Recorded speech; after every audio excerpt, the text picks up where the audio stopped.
the Pac-12 and non-conference, how do you kind of see how it's gone as to maybe what you expected to see from these teams coming into Pac-12 play? As far as the level of competition, Yeah, or just have some teams been better, less? Has the conference been kind of what you thought? Yeah, I think the conference is really deep this year. I think Stanford is, in my opinion, the favorite to win the whole thing. BYU is really good. Stanford, I think, is right there. And then I think anybody else can beat you at any night. So, I mean, we did our best to schedule in the preseason really competitively so that we would be prepared and that we've seen all different styles of play so that nothing's going to catch us off guard. Now, whether we play well or not, that's up to us, but at least we've seen it. So Hawaii was really good for us because they played a different style than the other teams that we've seen. Minnesota, Texas, Nebraska, Penn State, they're big, physical, kind of smash mouth, big blocking team, and Hawaii was a defensive, scrappy team.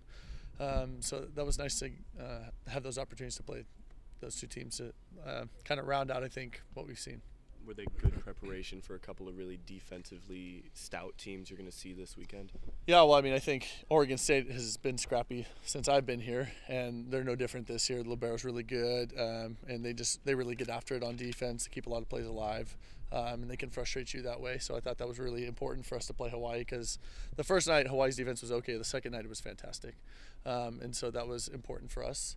And then we were able to respond and still pull away a victory on the road, so that was good. And then Washington State is just really big. And their libero is very good, and they play good floor defense, but their block is just really intimidating. Alters a lot of shots and kind of puts you on the defensive even when you're on the offensive side. Sorry, Coach. Oh, yeah, so I was going to say it's more like a Texas Penn State, just a big physical team that can also ball control. And then Taylor Mims is a player that has, struggled to put it together at times previously in her career. She's having a great season. Does that come from the passing that they have, or is it something that you've seen from her that she's taken a lead? Well, she's a senior, and she was formerly a middle, and so it's a transition time. You saw Taylor August, in the past where she was a middle when she first came here, and then became a right, and then became a left and a 6 rotation left, and so you just kind of see the progression of how your game develops. And Taylor Mims' game is, I think she's a first-team All-American. I think she's a really fantastic player. Physically so gifted, but she's become a much better volleyball player. And she really, I've had Washington State in my top 10 all year. So, and I think they're really a fantastic team. So I think, she can take over a game for them. Yeah. What do you think the team learned from that 5-set on Friday? Well, the biggest one is that there were balls coming up that we hadn't seen come up all year, so that were generally kills for us, and they would make just some play, bounce off a couple people, and come back over. And we got frustrated. Willow got frustrated because a lot of the swings weren't falling; they had been falling for her.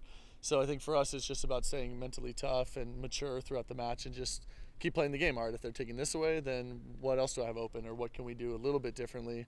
But ultimately, not reinventing the wheel, just tweaking things a little bit just to try to stress their defense a little bit more. So hopefully we saw that we can persevere and we can find ways, and we're pretty smart as volleyball players that we can pick apart the defense if we just stay in it. Yeah. You mentioned scrappy. What's kind of your scouting report on Oregon State from what you've seen in non-con?